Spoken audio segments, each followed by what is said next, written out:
जय श्रीराम. सर्वांना नमस्कार. योग वासिष्ठ सखोल निरूपण या सत्रात सर्वांचं सहर्ष स्वागत आहे. आज सत्र क्रमांक 89. मी श्री यतीन जोशी सरांना विनंती करते की त्यांनी सत्राला सुरुवात करावी. यतीन सर.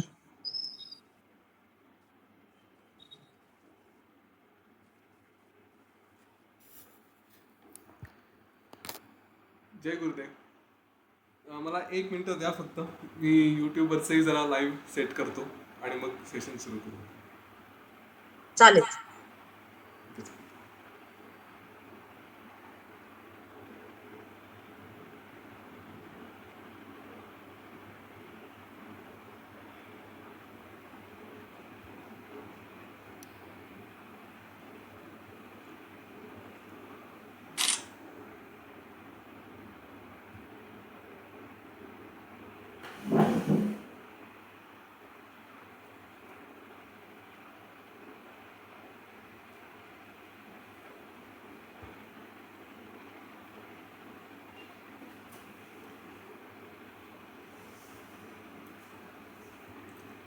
नमस्कार.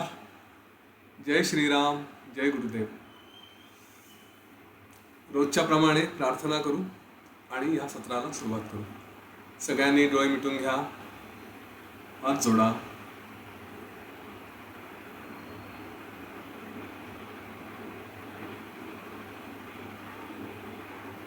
प्रार्थना म्हणण्यासाठी एक खोल दीर्घ श्वास घेऊया.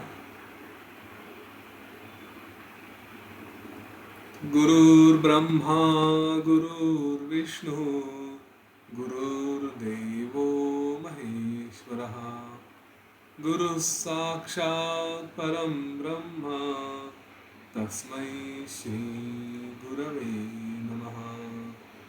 तस्मै श्री श्री गुरवे नमः.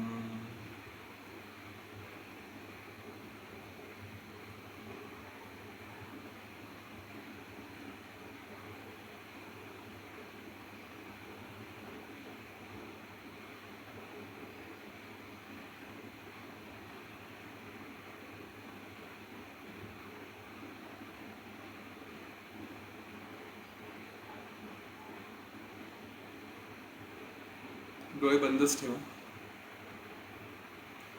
शांत बसा.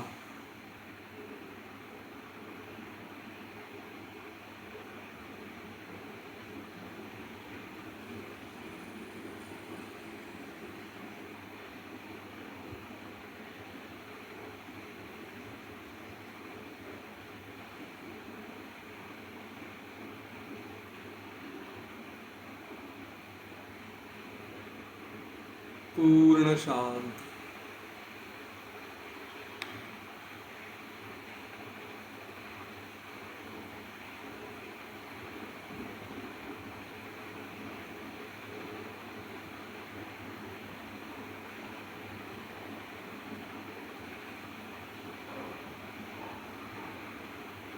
आपलं लक्ष आपल्या श्वासावर घेऊन जाऊ.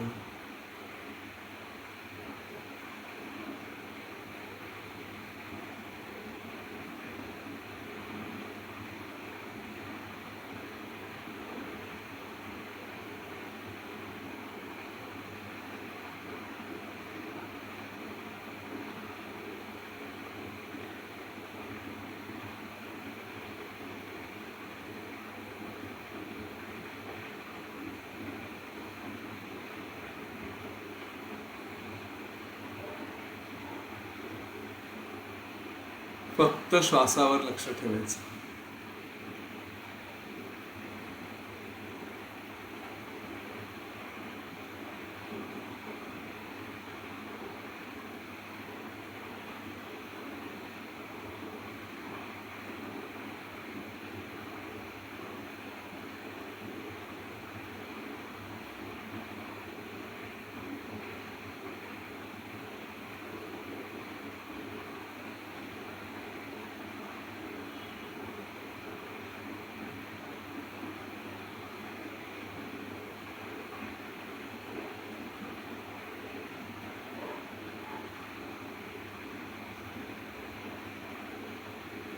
श्वासावर लक्ष ठेवताना जे काही मागचे 3, 4, 5 श्वास घेतले त्यावेळेस मनाची अवस्था काय होती? पुन्हा श्वास घ्या तेव्हा लक्ष द्या. संपूर्ण लक्ष श्वासावर आणि मनात येणारे अनुभव कुठेतरी नोंद करून ठेवायचे. मनात काय होत आहे हे फक्त बघायचं.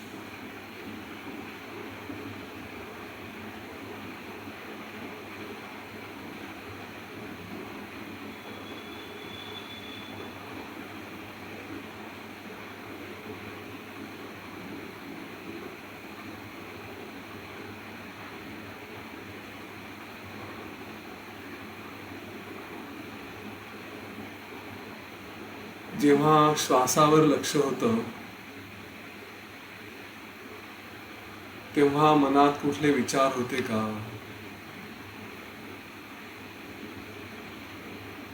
कुठल्या भावना होत्या का?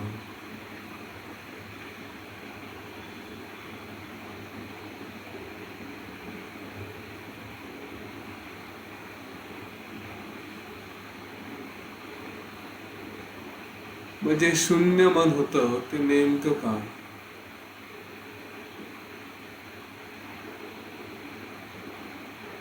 ज्याच्यात कुठलेही विचार नाही, कुठल्याही भावना नाही.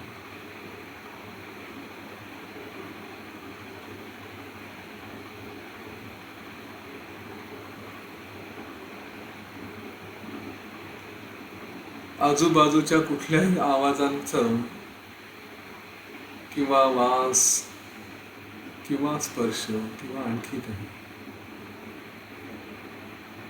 त्यांचंही भान नव्हतं.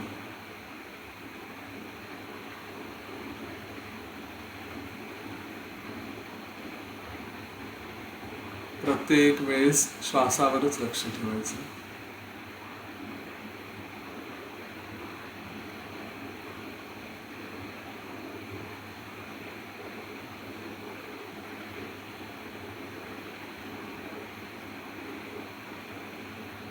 शरीरात कुठे काही असेल तिकडेही लक्ष नव्हतं. संपूर्णपणे श्वासासोबतच होतो आहोत.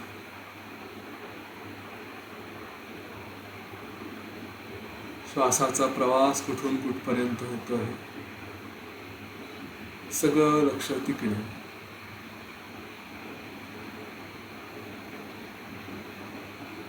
त्या प्रवासावरती काही टिप्पणी नाही, कॉमेंट्री नाही. जसा असेल तसा फक्त बघतो आहे.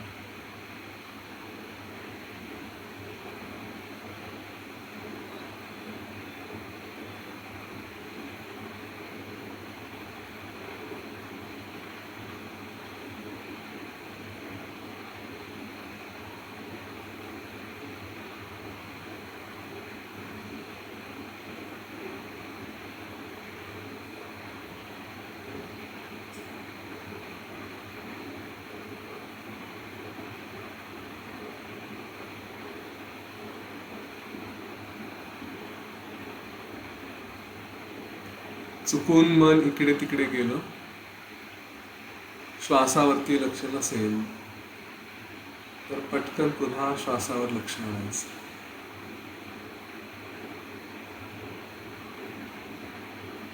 जेव्हा श्वासावर लक्ष असतं तेव्हा इंद्रिय काम करतायत की नाही माहित नाही. शरीर आपल्या जागेवर आहे. शरीराकडे पण लक्ष नाही. विचार पण नाही, भावना पण नाही. सगळं लक्ष फक्त श्वासावर.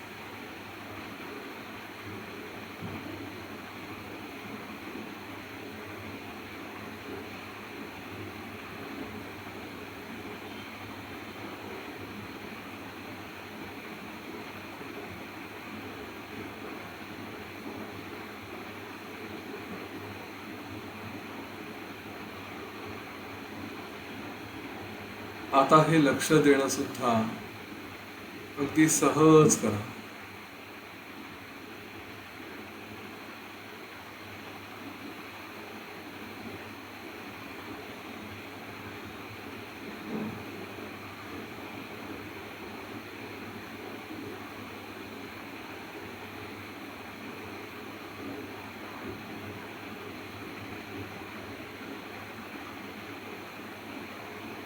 श्वास एकदम शांत होईल.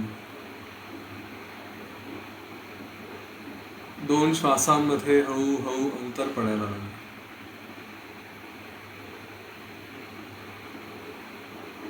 श्वास घेतल्यावर थोडं थांबू, श्वास सोडल्यावरही थोडं थांबू. मुद्दाम प्रयत्न करायची गरज नाही. सहज होईल.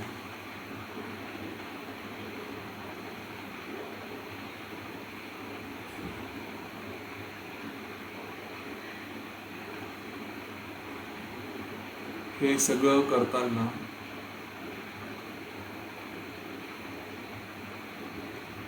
आपल्या अस्तित्वाचं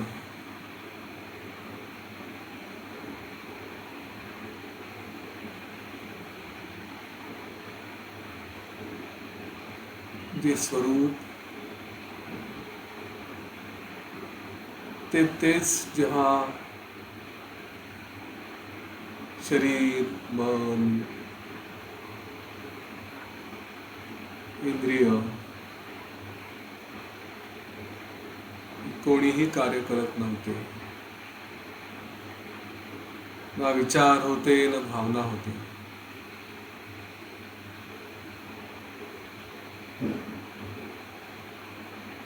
श्वासावरचं लक्ष जसं सहज हलकं केलं, ते लक्ष आता हळूहळू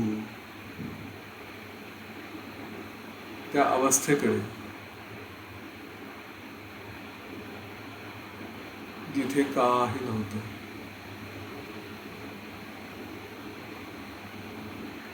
श्वास घेताना जो अनुभव होता, सोडताना जो अनुभव होता,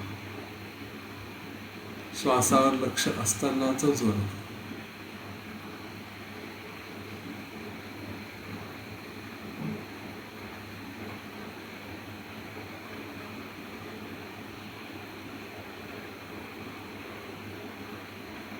श्वासावरून हळूहळू लक्ष कमी करायचं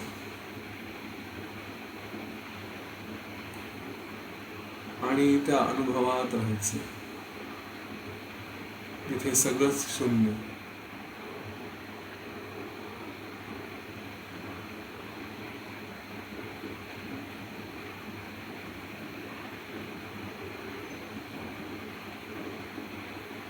शक्य नाही झालं, मन पुन्हा चंचल व्हायला लागलं, तर पटकन पुन्हा श्वासाकडेच लक्ष द्यायचं.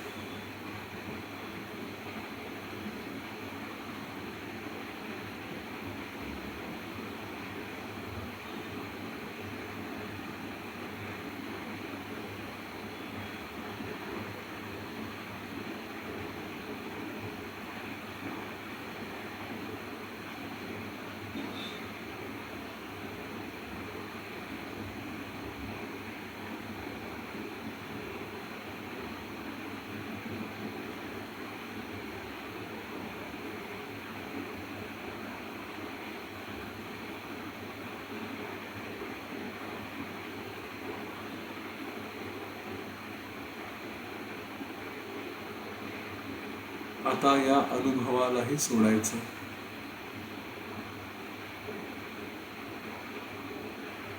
आपलं अस्तित्व या सगळ्यांच्या पलीकडे.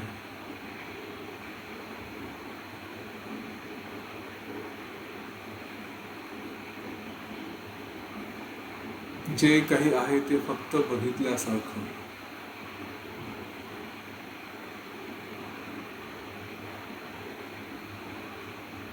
ना मी श्वास आहे ना तो अनुभव आहे.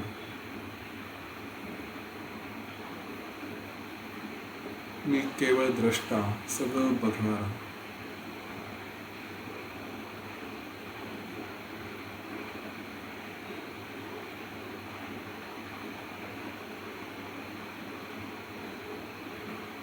जे काही होईल, जे काही जाणवेल, त्याला फक्त द्रष्टा. सहज स्वभाव होईल काहीतरी प्रतिक्रिया देण्याची. कुठलेही तरी विचार निर्माण होण्याची. त्यावेळेस फक्त अच्छा, ठीक आहे, असू दे, असू दे. आणि पुन्हा फक्त द्रष्टा, बघणारा.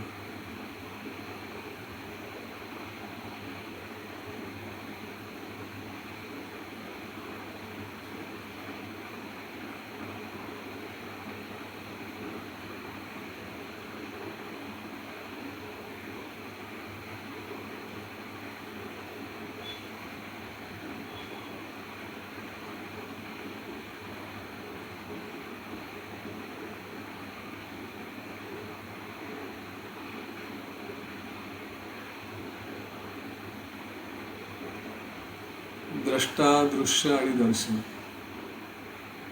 मी बघणारा. जे होत आहे ते फक्त बघतोय. दर्शन, त्याचा अनुभव मी काढून टाकला. जे होईल त्याचा माझ्यावर काही परिणाम होत नाही.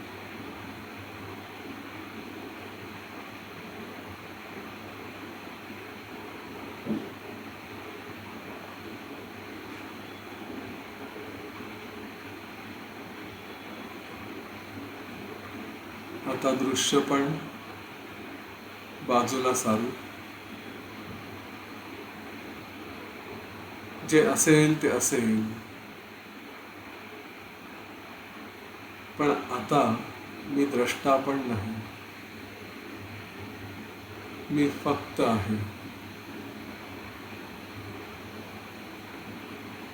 बघणाराच नाही, ते दृश्य नाही. मी फक्त आहे.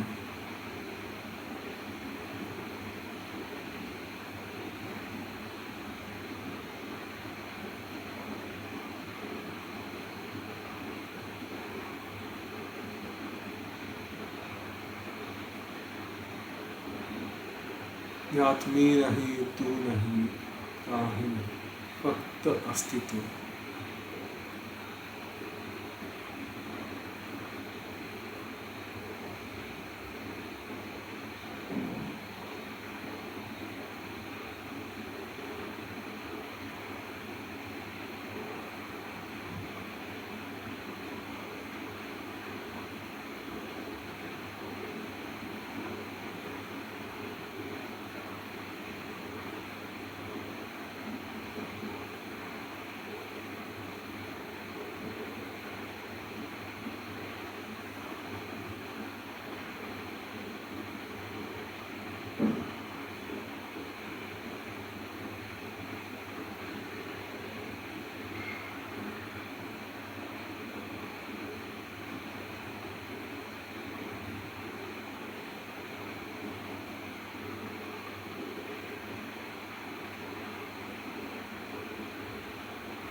ओम गुरवे नमः.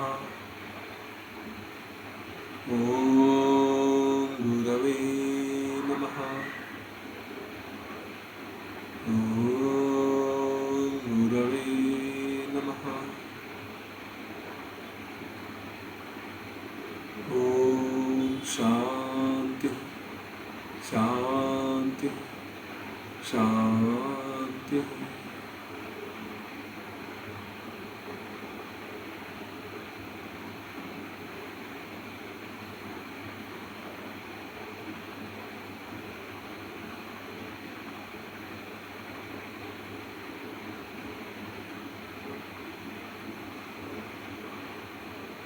एक खोल दीर्घ श्वास घ्या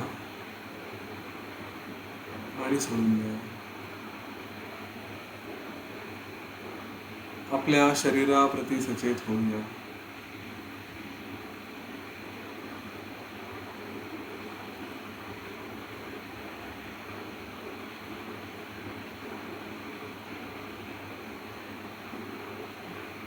आपल्या वातावरणाप्रती सचेत होऊया.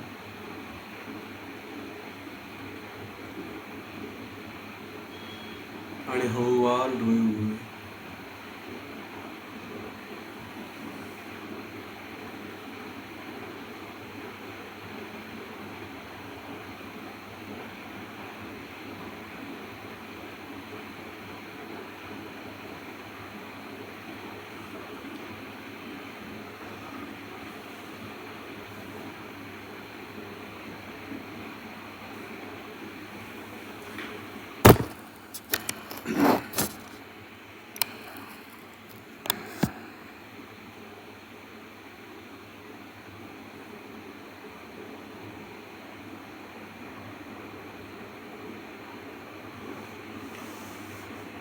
तर चुडाला शिखे ध्वज ही सुंदरशी गोष्ट आपण ऐकतो आहोत. आणि आपण आतापर्यंतचा प्रवास चुडाला शिखे ध्वजाचा, त्यामध्ये दोघे पती पत्नी, चुडालाला आत्मज्ञान प्राप्त झालं. शिखे ध्वज त्याला चुडालाने केलेला उपदेश काही पटला नाही. तो सगळं सोडून वनात गेला. कर्मकांड, तो ह्या सगळ्या गोष्टींमध्ये त्यांनी स्वतःला मग्न केलं. आणि अनेक वर्ष निघून गेले, 18 वर्ष निघून गेली. आणि त्यानंतर चुडालाने त्याच्याकडे जाऊन बघितलं आणि तिच्या लक्षात आलं की आता कदाचित याचं चित्त शुद्ध झालं आहे. आणि म्हणून तिने त्याला स्वतःच्या रूपात न जाता, कारण तो कदाचित पुन्हा ती जी काही सूचना करेल, जो काही उपदेश करेल, त्याचा अवहेर करेल, त्याचा अनादर करेल, असं समजून तिने एक नारदपुत्र, नारद ऋषींचा मुलगा कुंभ हे रूप धारण केलं आणि त्याच्यासमोर आली. त्याला वेगवेगळ्या प्रकारे तत्वबोध केला, ज्ञान दिलं. आणि जेव्हा कुंभ त्याला ते सगळं ज्ञान प्राप्त झालं, शिखीध्वजाला जेव्हा हे सगळं ज्ञान प्राप्त झालं, त्याच्यानंतर मग त्याच्यासोबत काही दिवस वनातच राहायचं असं तिने ठरवलं. आणि त्यासाठी मग एक छोटंसं नाटक रचलं. त्या चुडालानी म्हणजेच कुंभानी असं सांगितलं की मी आता जेव्हा स्वर्गातून परत येत होतो त्यावेळेस मला दुर्वास ऋषी भेटले. मी त्यांना नमस्कार वगैरे केला आणि सहज असं म्हटलं की आज तुम्ही एखाद्या सुंदर स्त्रीसारखे दिसत आहात. तर त्यांना ते अपमानास्पद वाटलं आणि दुर्वास ऋषींनी मला म्हणजे कुंभाला असा शाप दिला की दिवसा पुरुष आणि रात्री स्त्री होऊन राहाशील. कुंभाने आपली मनाची अवस्था सांगितली की मला अतिशय लज्जास्पद वाटतं आहे, हे कसं काय जीवन जगावं. आणि त्यावेळेस शिखीध्वजाने त्याचं सांत्वन केलं. म्हणजे जो उपदेश कुंभाकडून किंवा चुडालाकडून अगोदर घेतला होता, आता तसाच उपदेश उलटा शिखीध्वजाने चुडाला तिला द्यायला सुरुवात केली.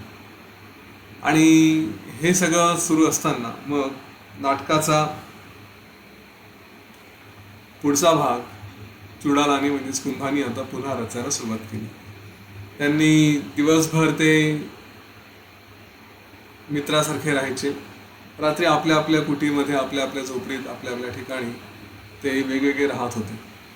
असा काही काळ गेल्यानंतर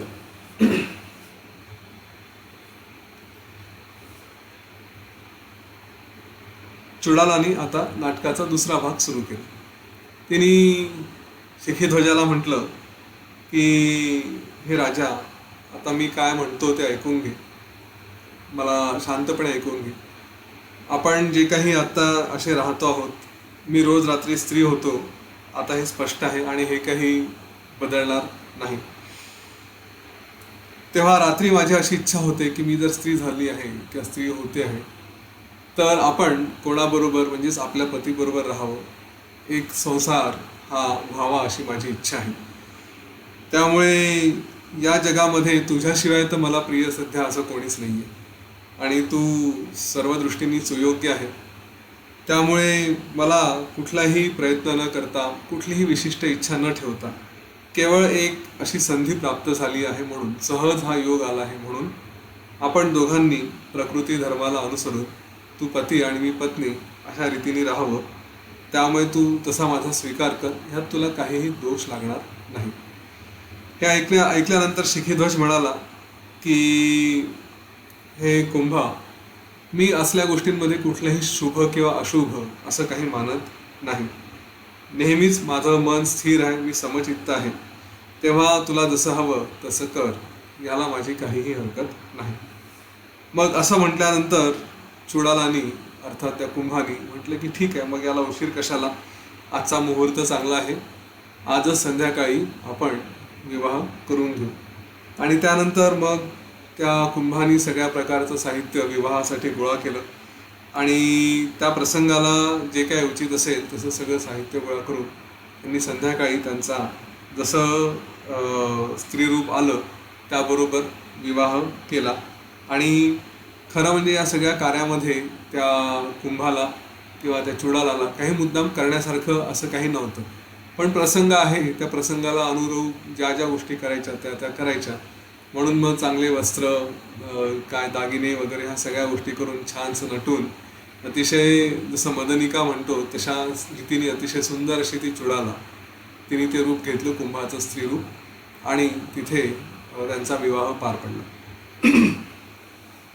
अशा रीतीने व्यवस्थित सगळे जे काही विवाहाचे विधी असतात, सप्तपदी वगैरे, ते सगळं करून शिखीध्वजाने चुडालाचाच पुन्हा पत्नी म्हणून स्वीकार केला. तर असा त्यांचा काही काळ गेल्यानंतर, पती पत्नी म्हणून राहिल्यानंतर एक दिवस चुडालाने विचार केला की आता जरा याची आणखी परीक्षा घ्यावी. म्हणून पुढचा नाटकाचा भाग हा तिने घेतला. पहिला भाग की हा खरंच आता मुक्त झाला आहे का, याला जर भोग समोर आले, याच्यासमोर काही वेगवेगळे आकर्षण आले तर हा त्याच्यात गुरफटू शकतो का, हे बघण्यासाठी म्हणून त्या चुडालानी एक दिवस पूर्ण इंद्राची सभा अशी माया रूपाने या कुंभासमोर, या शिखीध्वजासमोर उभी केली. तिथे इंद्र आला आणि आपल्या झोपडीत आपल्या इथे इंद्र आला आहे हे बघून शिखीध्वजानी त्याचं सगळं स्वागत केलं, त्याची पूजा केली, त्याला बसायला स्थान दिलं. आणि तेव्हा इंद्रानी त्याला म्हटलं की हे साधू, हे राजा, लोक या पृथ्वीवरती जे जे काही करतात ते सगळ्यांना स्वर्गाचा आनंद मिळावा यासाठीच त्या सगळ्यांचा प्रयत्न चाललेला असतो. त्यामुळे तू सुद्धा आता तुझ्या या ज्या काही तू आतापर्यंत साधना केली, तप केलं, ज्ञान मिळवलं, त्याच्यामुळे तू स्वर्गाचा उपभोग घेण्यासाठी समर्थ आहेस, तू या स्वर्गासाठी आता क्वालिफाईड आहेस, तू पात्र आहेस त्यासाठी. त्यामुळे तू माझ्यासोबत स्वर्गात चल. तुझं काही पुण्यपाप वगैरे असं काहीही संचय किंवा असा काही विषय नाही, त्याच्यामुळे अनंत काळासाठी तू स्वर्गात राहू शकशील. तुझं कुठलंही पुण्य संपून गेलं, अकाउंट संपलं, अशातला काही प्रकार होणार नाही. तर तू माझ्यासोबत स्वर्गात चल, तुझ्यासाठी ते योग्य स्थान आहे. तिथे आम्ही जेव्हा असू, बाकीचे सगळे असतील, तर त्या सगळ्यांनाही तुझ्या येण्यामुळे पवित्र झाल्यासारखं, पावन झाल्यासारखं वाटेल. त्यामुळे आमच्या सगळ्यांच्या समाधानासाठी तू स्वर्गामध्ये ये. हे असं ऐकल्यानंतर शिखीध्वजाने त्याला म्हटलं की इंद्रा, मी तुझ्या स्वागताचा सन्मान करतो, तू मला जे आमंत्रण दिलं त्याचा सन्मान करतो, परंतु माझ्यासाठी स्वर्ग असं काही वेगळं हे भूमिका नाही आहे किंवा वेगळी जागा नाही. मी जिथे आहे तिथे सगळा स्वर्ग आहे. मुळात स्वर्ग हा माझ्या मनात आहे, त्याच्यामुळे मला अशा वेगळ्या स्वर्गाची गरज नाही. मी तिथे येऊन करणार तरी काय, माझं जोपर्यंत प्रारब्ध आहे, जोपर्यंत मी इथे आहे तोपर्यंत मी राहील, आणि याच्यानंतर माझं जीवन संपेल तेव्हा मग काय मुक्त होईल आणि माझ्या मार्गाला लागेल. त्याच्यामुळे मला काही तुझ्या स्वर्गामध्ये येण्याची इच्छा नाही. तू हे सगळंच क्रिएशन माझ्यासाठी स्वर्गमय असल्यामुळे या अशा मर्यादित स्वर्गामध्ये येऊन मी करणार तरी काय, असं म्हणून तो शिखीध्वज शांत झाला. हे शांत झाल्यानंतर त्याला इंद्राने वारंवार पुन्हा प्रार्थना केली, परंतु राजाने त्याचा अनादर केला नाही, अतिशय शांतपणे बसून राहिला. आणि मग थोड्या वेळाने इंद्र आणि त्याची सगळी सभा त्यांनी शिखीध्वजाला विनम्रपणे प्रणाम केला आणि चालले गेले. हे सगळं बघून तिला फार आनंद झाला की हा आपला पती हा आता भोगांमध्ये तरी गुरफटत नाही, याच्यासमोर कुठलेही आकर्षण आले, अगदी स्वर्गाचं आकर्षण आलं तरी सुद्धा हा आपल्या स्थितीतून ढळला नाही, हा स्थिर राहिला. आता याची पुढची परीक्षा की रागद्वेष, म्हणजेच कोणाचा तिरस्कार करणं. राग म्हणजे कोणाशी अटॅचमेंट असणं, कोणाबद्दल आपल्याला माया असणं, त्याच्यासोबत जोडलं जाणं. हा प्रकार तरी याचा आहे की नाही, तो त्याच्यातूनही हा मुक्त झालाय की नाही, हे बघण्यासाठी त्या चुडालाने आणखी एक नवीन नाटक केलं. ते नाटक असं होतं की एक दिवस संध्याकाळी शिखीध्वज हा स्नान संध्या करून ध्यान करत बसला होता. आणि त्यावेळेस या कुंभानी आपलं स्त्रीरूप धारण केलं. पुन्हा ती मदनिका म्हणून झाली. आणि जेव्हा शिखीध्वजाचं ध्यान संपायची वेळ झाली तेव्हा तिथेच जवळपास एक शृंगार मंडप तयार केला. या शृंगार मंडपामध्ये एक छानसा पलंग पंचक असा तिथे होता. आणि त्याच्यावर स्वतःच्याच संकल्पाने एक अतिशय तरुण सुंदर असा मदनासारखा दिसणारा पुरुष तो पण निर्माण केला. आणि जेव्हा या शिखीध्वजाचं ध्यान संपायची वेळ झाली त्यावेळेस असं दृश्य निर्माण केलं की ती मदनिका म्हणजे या चुडालाची या शिखीध्वजाची आत्ताची पत्नी आणि तो पुरुष हे एक दुसऱ्यामध्ये प्रेमसुखाचा अनुभव घेत होते. आणि त्या अनुभवात ते एक दुसऱ्यामध्ये इतके मग्न झालेले दाखवले की त्यांचं या शिखीध्वजाकडे लक्ष नव्हतं. मूळ योग वासिष्ठामध्ये याचं अतिशय रोमांचक वर्णन केलेलं आहे या प्रसंगाचं. योग वासिष्ठ हा 9 रसांनी परिपूर्ण आहे. सगळ्या प्रकारचे रस योग वासिष्ठमध्ये आहेत. तसं इथे हा जो शृंगार रस आहे त्याचंही अतिशय सविस्तर वर्णन मूळ योग वासिष्ठमध्ये केलेलं आहे. तर हे सगळं जेव्हा त्यांचा असा शृंगार चालू होता तेव्हा शिखीध्वज त्या स्थानाकडे आला. त्यांनी दुरूनच बघितलं आणि तिथून तो परत फिरला. त्यांनी मनातल्या मनात असा विचार केला की अरे हे 2 जीव एक दुसऱ्याच्या सुखामध्ये मग्न झालेले आहेत, तर त्यांना आपल्या येण्यामुळे बाधा व्हायला नको म्हणून तो तिथून चालला गेला आणि पुन्हा त्या एका शिलेवरती दगडावरती जाऊन बसला आणि तिथे त्यांनी आपलं ध्यान करायला सुरुवात केली. तो आलेला आणि गेलेला हे तिथून चुडालाने बघितलं आणि त्याच्यानंतर ती त्याच्यासमोर येऊन उभी झाली. ती अर्थात मदनिका म्हणून उभी झाली. आणि मदनिका म्हणून ती उभी झाल्यानंतर त्याच्यासमोर ती अशी मान खाली घालून जसं आपण काहीतरी खूप अपराध केला आहे तशी जी भावना असते ती भावना चेहऱ्यावरती आणून शांतपणे उभी झाली. शिखीध्वजानी थोड्याच वेळात डोळे उघडले आणि त्यांनी तिला बघितलं आणि तो म्हणाला की अरे तू अशी परत का आली? मी मुद्दाम तिथून निघून आलो की तुमच्या दोघांच्या सुखामध्ये माझा व्यत्यय येऊ नये, माझ्यामुळे तुम्हाला डिस्टर्ब होऊ नये म्हणून मी तिथून परत आलो. तर तुम्हाला जे जे काही सुख घ्यायचे असतात ते घ्या. 2 जीवांना आपल्या सुख घेण्याचे अधिकार आहेत. जसं मला माझ्या बाबतीत काही सुख घ्यायचं असेल अशी इच्छा असेल तशी तुलाही तशी इच्छा असेल. तर त्याच्यामध्ये मला कुठलंही काहीही हरकत नाही. तुम्ही जे आपल्याला इष्ट असतं ते इतरांनाही असेलच असं हे समजून घ्यावं. त्याच्यामुळे तुला काय असेल तर ते तुझं प्रेम त्याचा तू आनंद घे.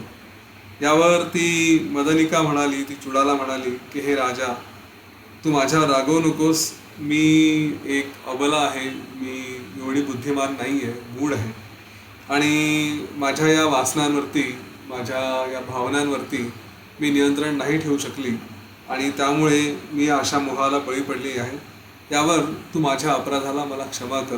तू काही माझ्यावर रागवू नको. सगळे साधू पुरुष हे क्षमाशील असतात. तर हे ऐकल्यानंतर तो म्हणाला की शिखीध्वज म्हणाला की माझ्या मनात क्रोध, द्वेष, तिरस्कार असलं काहीही नाही.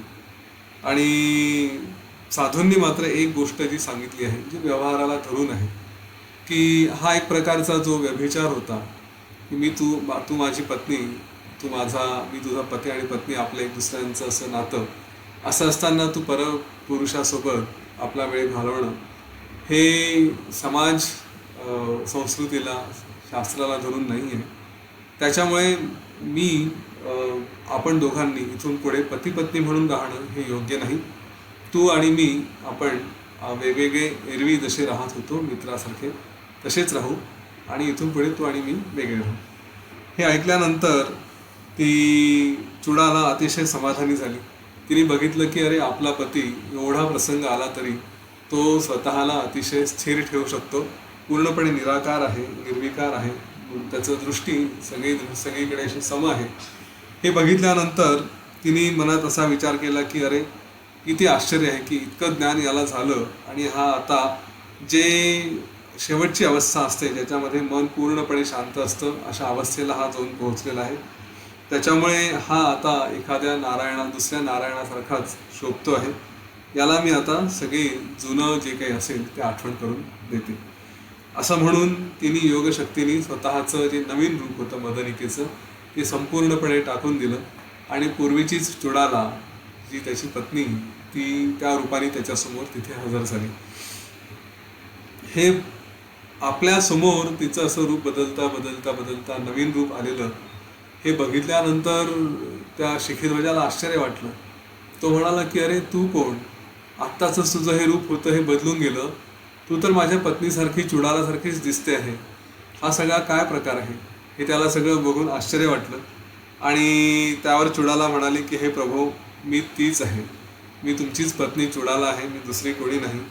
ह्या वनात केवळ तुम्हाला योग्य मार्गदर्शन करण्यासाठी, बोध करण्यासाठी म्हणून मी पहिल्यांदा कुंभाचं रूप घेतलं, त्याच्यानंतर मग ती मदनिका झाली. हा जो काही सगळा प्रकार केला आहे तो सगळा मीच केलेला आहे. तुम्ही या वनात आले तेव्हापासून माझं लक्ष सतत तुमच्यावरती होतं आणि जे काही या सगळे खेळ होते हे सगळे मीच निर्माण केलेले आहेत. तुम्हाला सगळं ज्ञान प्राप्त झालेलं आहे. तुम्ही पुन्हा एकदा ध्यानात जा आणि हे सगळं काही समजून घ्या, काय झालं हा सगळा प्रकार लक्षात घ्या. तेव्हा शिखीध्वजाने डोळे मिटून किंचित काळ ध्यानस्थ बसला आणि त्यांनी हा सगळा प्रसंग एकदा पुन्हा बघितला, नेमकं काय काय झालेलं आहे. आणि मग त्याच्या लक्षात आलं की अरे हे सगळं काही आपल्या पत्नीने आपल्यासाठी घडवून आणलेलं आहे. ते ऐकल्यानंतर, ते सगळं बघितल्यानंतर त्याला अतिशय आनंद झाला की पहा, आपल्या पत्नीने आपल्यासाठी एवढं सगळं केलं आणि तिच्याप्रती त्याच्या मनात अतिशय कृतज्ञता आली. त्यांनी अतिशय रोमांचित होऊन, अतिशय सद्गदित होऊन आपल्या पत्नीला त्या भावनेने, त्या कृतज्ञतेने तिला आलिंगन दिलं आणि बराच वेळ दोघंही जण तसेच तिथे शांत स्थिर बसून राहिले. त्यानंतर त्या दोघांमध्ये म्हणजे शब्दही फुटेना तोंडातून, काहीच होईना, अगदी शांत एक दुसऱ्याप्रती विचार करत, झालेल्या गोष्टींप्रती विचार करत असे शांत बसून राहिले. त्यानंतर त्या शिखीध्वजानी आपल्या पत्नीचा गौरव केला. हा गौरव खरंच शब्दशः असाच्या असा वाचण्यासारखा आहे आणि खरोखर असे लोक भाग्यवान असतात की ज्यांचा जोडीदार असा असतो. नसेल तर आपण दुर्भाग्य आहोत असं समजायची आवश्यकता नाही. ओके, म्हणजे या गोष्टीला कृपया चुकीचं घेऊ नका, परंतु हे कुठलं तरी पुण्य असतं की असे चांगले जोडीदार मिळतात. आणि शिखीध्वजाने तिला म्हटलं की पतीच्या पुरुषार्थाची सिद्धी व्हावी म्हणून तू हा सगळा इतका वेळ, इतके वर्ष अशा प्रकारचा त्रास तू सहन केला. तर जिनी मला अशा संसाराच्या या सगळ्या गर्दीतून बाहेर काढलं, म्हणजे कोणी पत्नी करून करून काय करेल, तू तर मला या सगळ्या अज्ञानातून बाहेर काढून पूर्णपणे संज्ञान केलेलं आहे, आत्मज्ञान मला दिलेलं आहे. तर तुझ्याशी कोणाचीही तुलना करावी तरी कमीच आहे. म्हणजे अगदी अरुंधती म्हणा किंवा शची म्हणा, गौरी म्हणा, ह्या सगळ्या तुझ्यासमोर त्यांची प्रसिद्धी ही तुझ्यासमोर सुद्धा काहीच नाही. तू त्यापेक्षाही जास्त आहे. तू अत्यंत चतुरपणे योग्य वेळी मला मार्गदर्शन केलं आणि या माझ्या जन्माचं सार्थक केलं. त्याच्यामुळे तुझ्या या उपकारांची मी फेड कशी काय करणार. खरोखर अशा ज्ञानी, निश्चयी व प्रेमळ कुलस्त्रिया, मी फक्त कुलस्त्रिया म्हणूनच नाही, कुलपुरुषसुद्धा म्हणेल, इथे पत्नीचंच फक्त काम नाही, पतीचं सुद्धा ती भूमिका असते. तर असे लोक, असे जे जोडीदार असतील, हे अत्यंत गहन आणि अतिशय कठीण अशा प्रसंगातून आपल्या जोडीदाराला तारून नेऊ शकतात. त्याच्यामध्ये अशा लोकांचं वर्णन करायला कुठलेही शास्त्र, कुठलेही गुरुवचन हे सुद्धा समर्थ होत नाही. ज्यांच्यामुळे या जन्मामध्ये इहलोकाचं सुख प्राप्त होतं, मोक्ष मिळतो, असेच आपले जोडीदार हे सर्व प्रकारच्या देवांपेक्षाही श्रेष्ठ आहेत, देवांप्रमाणे पूज्य आहेत. बुद्धी, श्री, तेज, सौंदर्य, सौजन्य, क्षमा, मैत्री, करुणा इत्यादी सगळे गुण हे सगळे तुझ्यामध्ये आहेत आणि तू अतिशय साध्वी आहे, असं त्यांनी आपल्या पत्नीला तिची तारीफ केली, तिची स्तुती केली. तुझ्या या गुणांचं वर्णन करणं मला अशक्य आहे. त्याच्यामुळे मी तुझ्यासाठी काय करू ते आता तू मला सांग, असं शिखीध्वजाने आपल्या पत्नीला म्हटलं. ते ऐकल्यानंतर चुडाला अतिशय विनयाने त्याला म्हणाली की महाराज, तुम्ही ज्ञानरहित जेव्हा होते, अज्ञानामध्ये होते आणि हे सगळं तुम्ही तप आणि या सगळ्या अशा कोरड्या क्रिया करण्यामध्ये अडकले, तेव्हा पाहून मला थोडं दुःख झालं आणि तुम्हाला ज्ञान मिळवून देण्यासाठी प्रयत्न करावा एवढंच मी ठरवलं. ते माझं कर्तव्य होतं, कारण तुम्ही माझे पती आहात. तुम्हाला हे असं ज्ञान मिळालं तर त्याच्यात माझंही तेवढंच भलं आहे, माझंही त्याच्यात मलाही आनंद आहे. त्यामुळे माझा एवढा गौरव, माझी एवढी स्तुती करण्याचं खरं काही कारण नाही. आता मला सांगा की तुमची आताची मनाची अवस्था कशी आहे. तुम्हाला आता या सगळ्या आपल्या पूर्वायुष्याकडे जे काही झालं त्याच्याकडे तुम्ही कुठल्या दृष्टीने बघता आहात. त्यावर शिखीध्वज म्हणाला की आता मी पूर्णपणे निरीच्छ आहे. या स्वतःच्याच आत्मा अवस्थेमध्ये, आत्मस्वरूपामध्ये मी स्थिर आहे. मी या शरीर किंवा माझे इंद्रिय किंवा काही असं कुठलाही भाव माझ्यामध्ये नाही. आज जे आपण ध्यान केलं त्या ध्यानाचं एक थोडंसं काय म्हणतात त्याचं वर्णन ते इथे वेगळ्या पद्धतीने आहे की बाहेर काहीही होत असेल तरी माझे इंद्रिय हे त्यांना ग्रहण करत नाही. मी त्या गोष्टींकडे बघतो तर तो बघतही नाही. म्हणजे फक्त एक जसं दगड म्हणा, पुतळा म्हणा, जसं त्याच्यावरती कुठल्याही गोष्टींचा परिणाम होत नाही तशासारखा, परंतु जे काही कार्य करतो ते केवळ व्यवहाराला धरून करणारा असा मी पूर्णपणे शांत आहे. माझ्यावर कशाचाही कुठल्याही इंद्रियांवरती इंद्रिय ग्रहण किंवा इंद्रियांमधून मी काही स्वीकारणं हे होत नाही, विचार नाही, भावना नाही.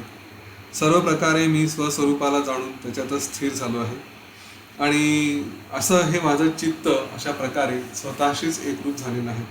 अगदी भगवान विष्णू, भगवान शंकर, ब्रह्मदेव यांच्यासारखे देव यांनी हजारो वेळा जरी प्रयत्न केले तरी ते मला माझ्या या स्थिर अवस्थेतून कुठेही काढून नेऊ शकत नाही. हे सुंदरी, हे चुडाला, मी आता अबाधित आत्मवस्तू आहे. अगदीच जर मला उपमा द्यायची झाली तर सूर्याच्या तेजापासून काहीही कुठेही जसा हा प्रकाश संपत नाही तसा या प्रकाशासारखा पूर्णपणे कुठलाही आकार, कल्पना नाही, तसाच मी झालेलो आहे.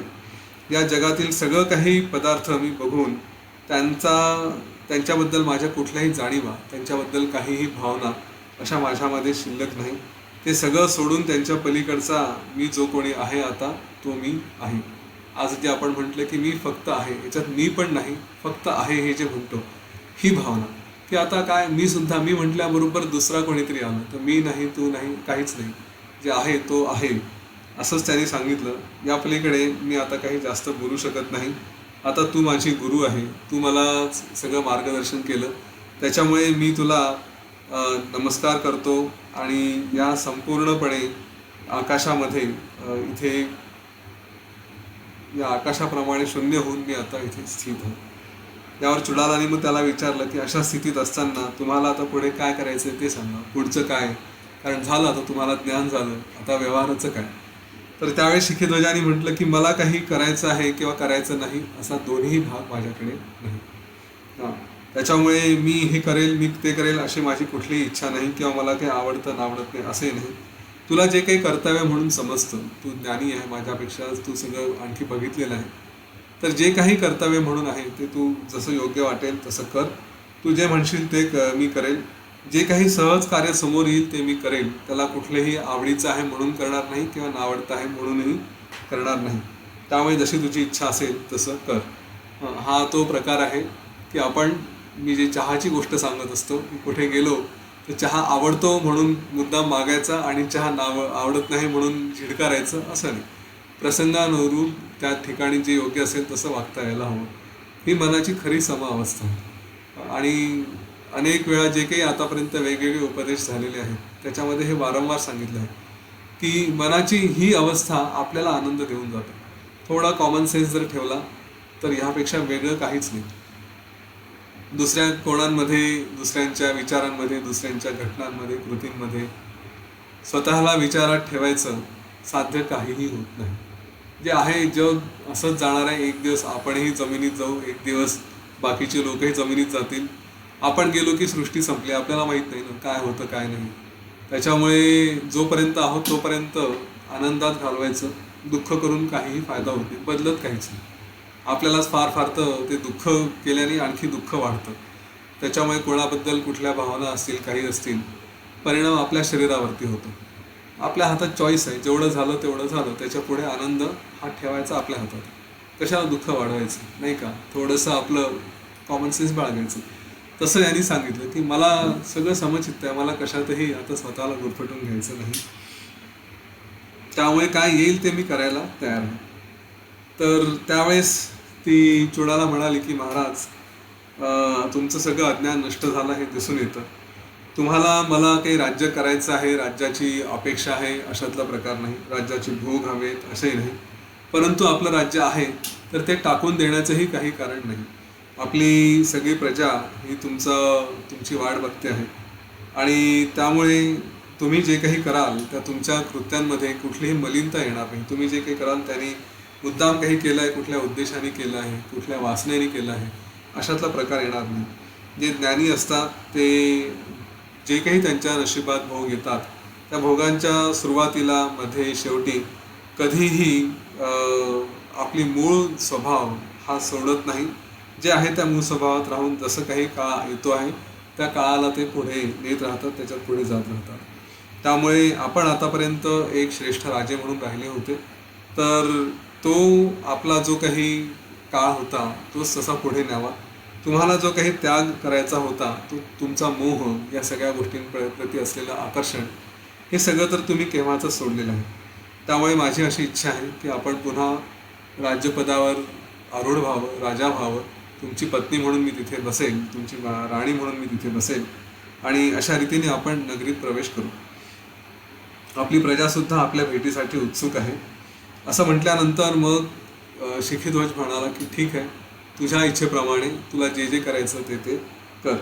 आणि अशा रीतीने मग त्यांनी चुडालानी संकल्पाने सगळ्या समुद्रांचं पाणी, नद्यांचं पाणी असं आणून त्या राजाला राज्याभिषेक केला, त्याला एक सिंहासन निर्माण केलं आणि त्याच्यानंतर या शिखीध्वजाने सुद्धा तिलाही महाराणी म्हणून तिलाही अभिषेक केला.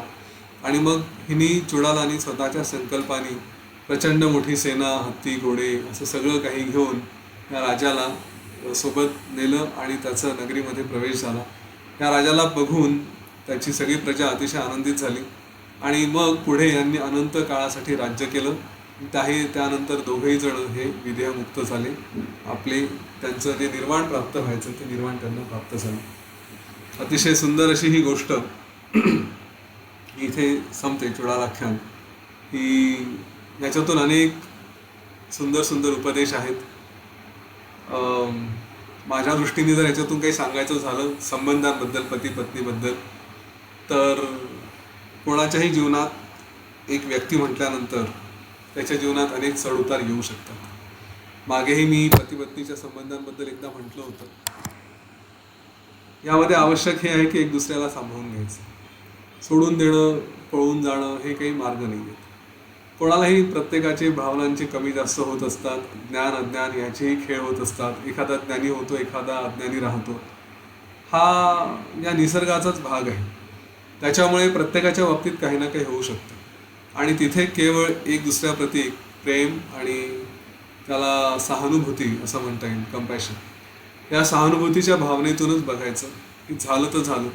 सहसा संघर्ष हाच होतो की मला खूप ज्ञान आहे आणि त्याला ज्ञान नाही आहे किंवा तिला ज्ञान नाही आहे, आणि मग हा जो डिफरन्स असतो त्याच्यामुळे संघर्ष होतो. प्रत्येकाचं अस्तित्व काही ना काही कारणासाठी असतं हे समजून घ्यावं. एखाद्याला आज जर शिखीध्वज सुद्धा सुरुवातीलाच ज्ञानी झाला असता तर ना चुडालाची गोष्ट ऐकली असती, ना शिखीध्वजाची गोष्ट ऐकली असती. या गोष्टीला काही अर्थही राहिला नसता. तर आणि चुडालानी जे काही प्रयत्न केले तर त्याच्यातही चुडालाची इम्प्रूव्हमेंट झालीच ना, की हे सगळं करून वेगवेगळ्या प्रकारचे विचार करून, गोष्टी रचून स्वतःमध्ये प्रगल्भता आली आहे. तर त्यामुळे जे काही आपल्याला करायला मिळतं समोरच्या व्यक्तीच्या अज्ञानामुळे असेल किंवा कशामुळे आपल्यात जे काही बदल घडून येतात, आपल्यात होणारे चांगले बदल ह्या गोष्टीकडे बघावं. जेव्हा सहानुभूती असते, दुसऱ्याला दोष देण्याची वृत्ती चालली जाते, त्यावेळेस आपल्यात निगेटिव्ह गोष्टी काही होणार नाही. जे काही होतील ते सकारात्मकच बदल होतील, कारण आपली स्वतःचीच पात्रता वाढते. नाही तर आपण स्वतःला आणखी खाली खाली आणत कमजोर करून घेतो. हा पहिला भाग. त्यामुळे जोडीदार कसाही असला तरी त्या बाबतीत थोडंसं सहानुभूती ठेवावी. कधी ना कधी हे सगळं संपणार आहे. आपण संपू, जोडीदार संपू, जे काय असेल ही वस्तुस्थिती आहे जीवनाची. तर त्यामुळे जेवढं काळ निघायचं आहे तेवढा निघून जाईल. काही त्याच्यात बदला मुद्दाम करण्याचा प्रयत्न नाही. प्रयत्न करायची गरज नाही. दुसरी गोष्ट की सहवास हा आवश्यक आहे. सुखी संसारामध्ये थोडाफार का होईना पण सहवास असावा. मग तो कशाही पद्धतीने करा. कुकिंग एकत्र करा, कामं एकत्र करा, जे काही असेल ते संवाद साधता आला पाहिजे. त्याची आवश्यकता असते. चुडालांनी सुद्धा तो सहवास साधायचा प्रयत्न केला. सहवास असेल तर त्या एक दुसऱ्याच्या भावना एक दुसऱ्यापर्यंत पोहोचतात. तिसरं, एक दुसऱ्याच्या मताचा आदर हा झाला पाहिजे. एखाद्याने म्हटलं की मला या अध्यात्माचं वगैरे काहीही नाही, तर त्याला त्याचं मत मांडण्याचा अधिकार आहे. आपण त्याच्याशी जाऊन भांडण्यात तुला असं कसं पटत नाही वगैरे असं म्हणण्यात अर्थ नाही आहे. त्याचं मत आहे. त्या ठिकाणी फार फार तर काय ओके मताचा आदर आहे. आपण आपलं मत लादण्याच्या ऐवजी त्याच्या मताप्रमाणे कलाकलाने थोडाफार बदल आणण्याचा प्रयत्न करू शकलो तर करू शकतो. मी नेहमीच सांगतो की आपण कसे वागतो त्याच्यावरून आपली परीक्षा होते. आणि त्यामुळे मी सगळं काही करून नॉर्मल आहे, परंतु इतरांपेक्षा आणखी वेगळं आहे किंवा वेगळी आहे. माझ्यामध्ये आणखी शांतता आहे. एखादा प्रसंग घडल्यावर समोरची व्यक्ती चिडून जात असेल, एखादी व्यक्ती अस्थिर होत असेल, त्याऐवजी मी अस्थिर होत नाही, मी स्थिर राहतो, मी चिडत नाही किंवा काय नाही, हे जेव्हा दिसायला लागतं तेव्हा आपोआप त्या व्यक्तीच्या मनात कुठेतरी तो आदर निर्माण व्हायला लागतो आणि सहज कधीतरी क्युरियोसिटी येते की चला बघू अध्यात्माचा मार्ग काय आहे. तर त्यामुळे हे होईल. आणि जेव्हा यायला लागले तेव्हा असं अचानक एकदम धरून आणायचं नाही. चुडालांनी सुद्धा तसं केलं नाही. त्याला ज्ञान झालं म्हटल्याबरोबर लगेच स्वतःचं रूप प्रकट नाही केलं.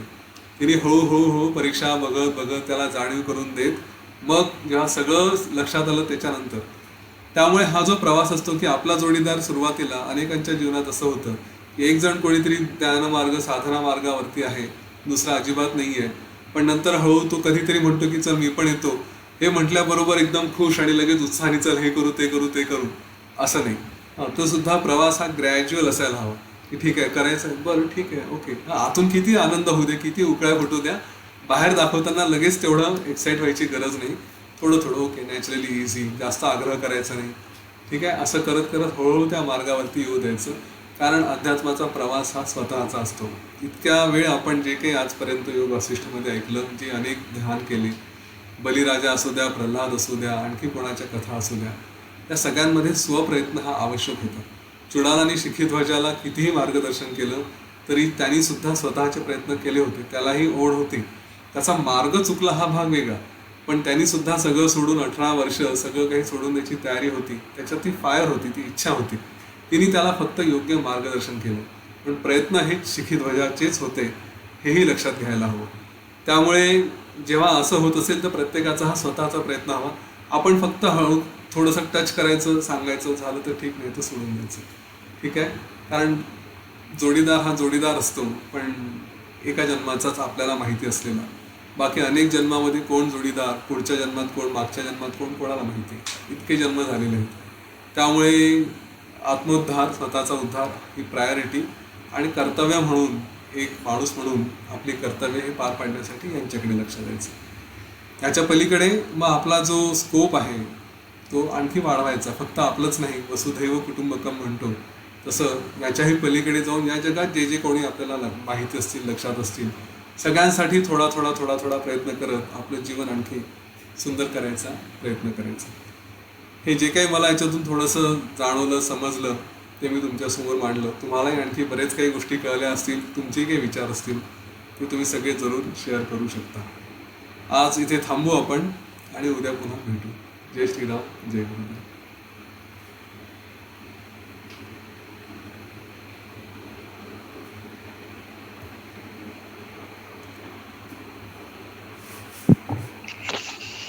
हरिओम, मेरे एक दो क्वेश्चंस हैं आज। पहला मेरा ये मुझे ये पूछना था कि जो हम श्वासों पर ध्यान रखते हैं, तो ये जनरली हम अभी आंखें बंद करके कर रहे हैं एज अ मेडिटेशन। तो ये यदि हमारी आंखें खुली हुई हैं और हमें ऐसा कहीं महसूस होता है कि शांतता चाहिए, तो क्या हम ये आंखें खुली करके भी ये प्रोसेस कर सकते हैं? तो वो भी वो मेडिटेशन तो नहीं होगा, पर मतलब वो एग्जैक्टली क्या रहेगा फिर?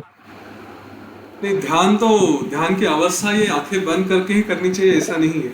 व्यवहार में भी रहते हैं तो हमारी आंखें खुली रह के भी तो मन की अवस्था वैसे हो सकती है ना. कुछ भी कर रहे हैं तो तुरंत अपने अंदर जाके देख सकते हैं, उसके लिए आंखें बंद करने की आवश्यकता नहीं. ओके। ये प्रैक्टिस होती है कि क्या हो रहा है, थोड़ा आंखें खोल के भी देख रहे हैं. अच्छा, ये मेरे अंदर कुछ तो हो रहा है, तो ठीक है, सांस के ऊपर ध्यान देते हैं और अवेयर रह के भी काम कर सकते हैं. ये हो जाता है. बार बार इथे जे वारंवार आपण बोललो आहोत ते हेच आहे की मुद्दाम काही त्याच्यासाठी सगळं सोडून बसायची गरज नाही. व्यवहारात ऍक्टिव्ह राहून सुद्धा स्वतःला प्रत्येक क्षणी स्वतःला अलर्ट करत राहायचं. आत स्वतःत राहा, श्वासार्थी लक्ष द्या, स्थिर राहा. ते होतं साईड. ओके, ठीक है। और एक आपने एक बार एक मेडिटेशन करवाया था जिसमें हम अपने मंदिर में जाके अपने ही रूप हम ब्रह्मास्मि जो था वो हम हम ही ब्रह्म हैं।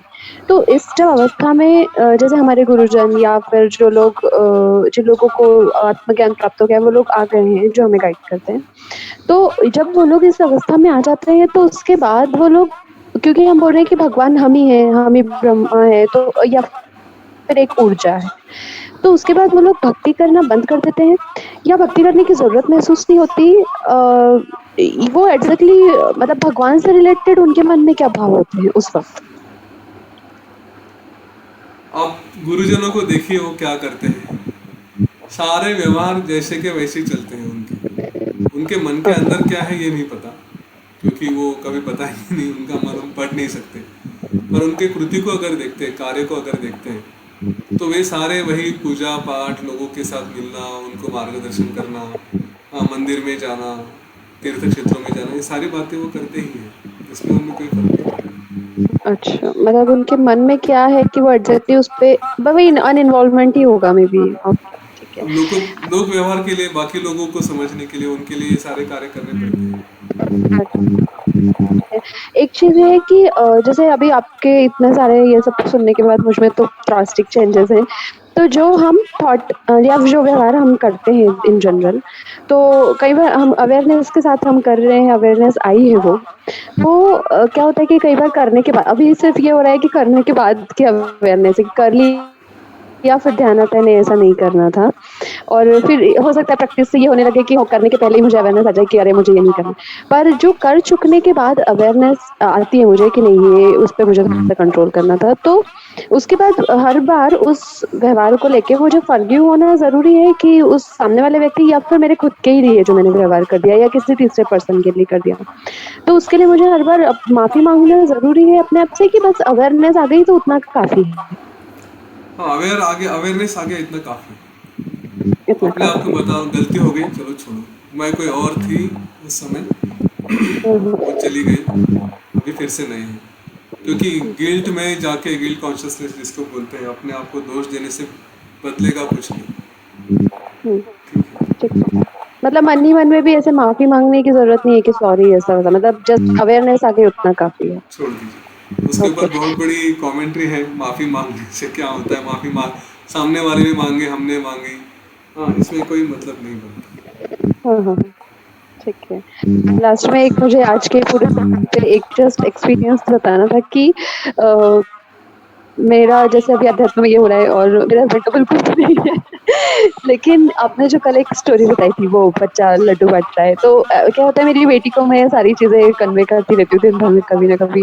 तो आज अचानक से मैं ऐसे बोल रही थी उन्होंने कहीं तो सुन ली और आज उन्होंने उसको अपने आप ही फ़ॉलो किया कि मैं कुछ-सी उनके कर्म में कि मेरे को ऐसे फ्री में किसी को कुछ तो करना है। एक्चुअली उनका पढ़ाने में इंटरेस्ट है तो वो वैसा करने वाले हैं कि मैं उससे ये नहीं ले तो मेरी बेटी ने पीछे से पूछा कि पापा आप फ्री ऑफ कॉस्ट क्यों कर रहे हो? तो आप ऐसे मतलब इन जनरल ये तो आपका काम है। तो वो बोलने लगे बेटा मम्मी ने एक स्टोरी सुनाई थी तुम पूछ लेना उनसे और उस स्टोरी के लिए तो मुझे ऐसा लगा कि मतलब लिटरली मुझ में चेंज है, मेरे व्यवहार में चेंज आया है उसकी वज़ह से बिना कुछ बोले जैसे आप अभी जस्ट जो अभी सब चीज़ें बोल रहे थे वो बिल्कुल मैं कर कि सामने वाले के व्यवहार में अपने आप चेंज आया और उन्होंने अपने आप वो चीज़ फ़ॉलो की। तो अध्यात्म में मेरे लिए जैसे आप बोल रहे थे ज़्यादा आनंदी होने की ज़रूरत नहीं है, लेकिन लिटरली मैं वो अभी कर पा रही हूँ। पर वही मुझे शो ऑफ नहीं करना है उसका। तो वो चीज़ हुई और एक पहला कदम तो कुछ तो उन्होंने किया कि नहीं ऐसा करना चाहिए कि भई मतलब जो बाँटते जाएगा तो मैं उसको देते जाऊँगा। तो यदि मैं बाँटूँगा नहीं तो मुझे मिलेगा नहीं इसलिए मुझे बाँटना ज़रूरी है। उन्होंने वो फ़ॉलो किया। और मुझे उसका इतना मतलब मैं वर्ड्स में नहीं बता सकती कि मुझे कितना कितना अच्छा लग रहा है वो। पूरा आज का सब कुछ मैच हो रहा था आज। थैंक यू सो मच ये मतलब मेरे लिए इतना बड़ा गिफ्ट है कि योगेश मेरे आयुष्य में कैसे आ गया। Thank you so much. Okay.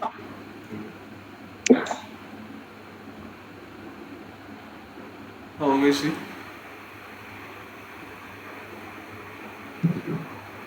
Hello.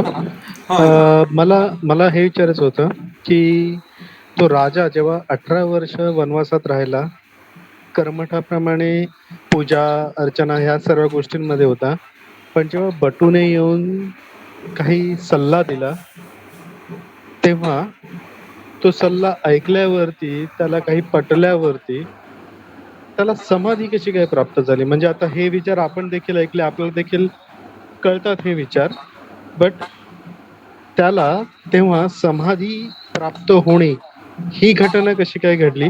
आणि ही घटना पहिल्यांदा आपल्यामध्ये घडण्यासाठी आपण आता अजून काय करायला पाहिजे? की म्हणजे आपण ध्यानाला तर बसतो, थोडा वेळ शांतही होतो, पण समाधी लागणे ही जी घटना आहे ना, ती घटना न घडण्याचं कारण काय आहे?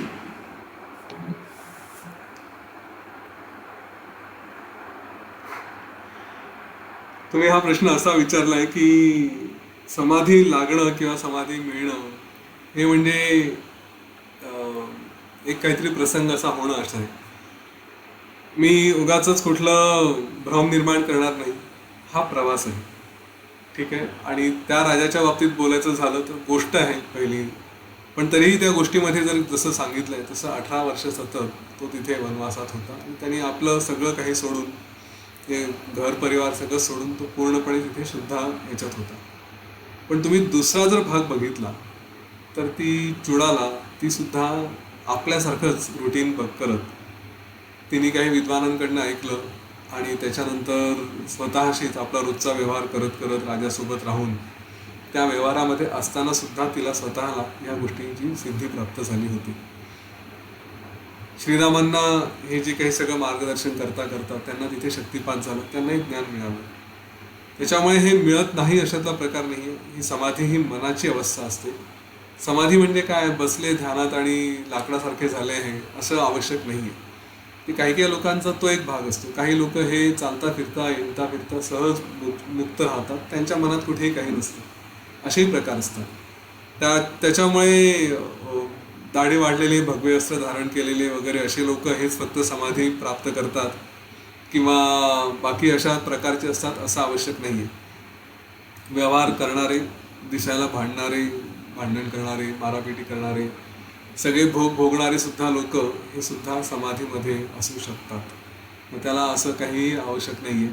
ती केवळ मनाची अवस्था असते. योग वासिष्ठमध्ये पूर्वीही सांगितलं आहे, नंतरही आता येईल पुढे केव्हा तरी, की हे मुक्त हे सगळ्याच अवस्थेत, सगळ्याच ठिकाणी, सगळ्याच भागामध्ये, सगळ्या रूपामध्ये असू शकतात.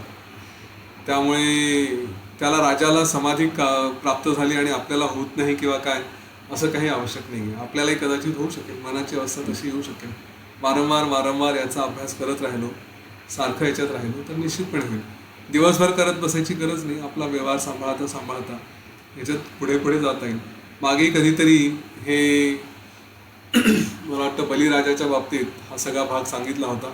दिवसाचे 4 भाग करायचे, 2 भाग अध्यात्मासाठी, 2 भाग व्यवहारासाठी. त्याच्यानंतर मग पुढे पुढे गेल्यानंतर व्यवहार कमी करून अध्यात्माकडे जाता येईल, हे सुद्धा करता येतं. तर हे आपलं जसं जीवन आपलं कसं आहे, आपण आपल्या जबाबदाऱ्या कशा आहेत, या सगळ्यांचं नीट लक्षात घेऊन त्याप्रमाणे आचरण करायचं. कोणीही जबाबदाऱ्या सोडून अध्यात्म करा असं म्हटलेलं नाही. त्यामुळे हे प्रसंग होतील, हे अनुभव येतील आपल्याला.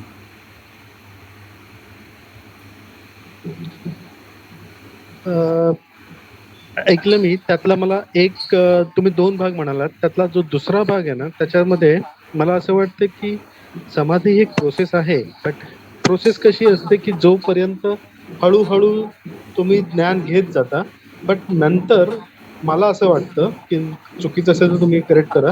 मला असं वाटतं की अशी एखादी घटना घडणं आवश्यक असतं की जेव्हा मला हा 100% अनुभव असतो की सर्व जीवांमध्ये मीच आहे.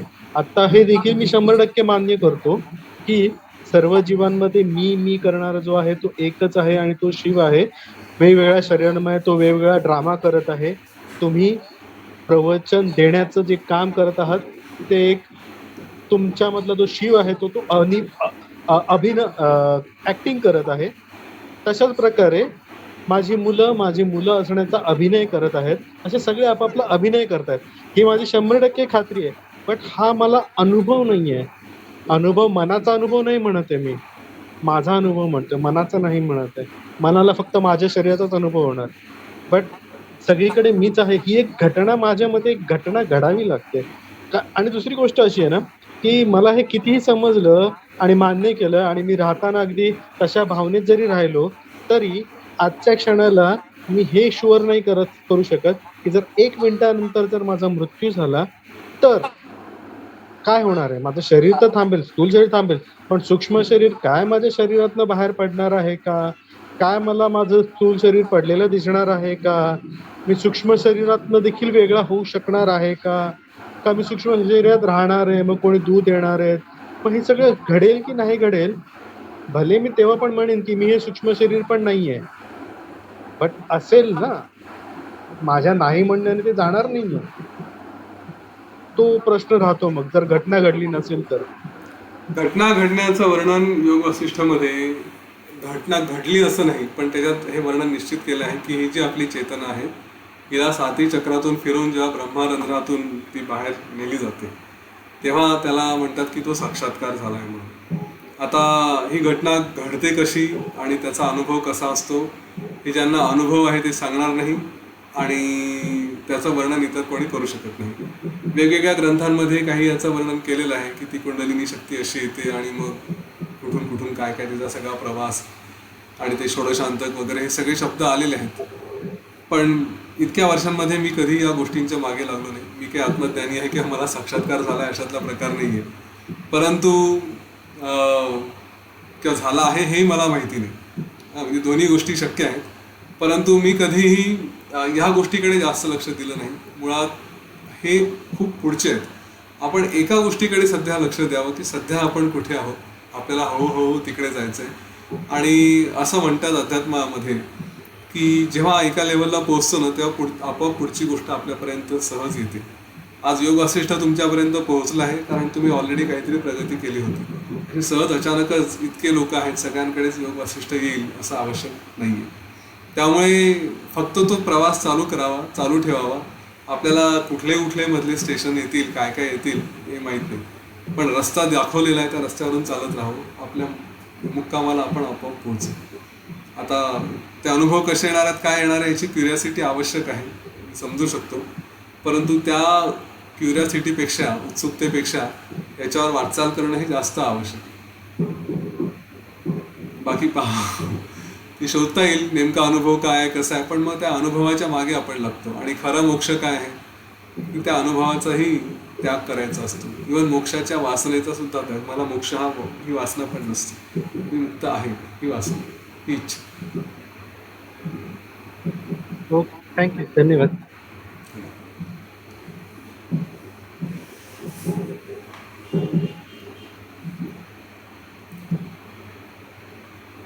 चला थांबूया, हो, उद्या भेटू आपण. जय श्रीराम. सर्वांच्या वतीने खूप खूप आभार, धन्यवाद.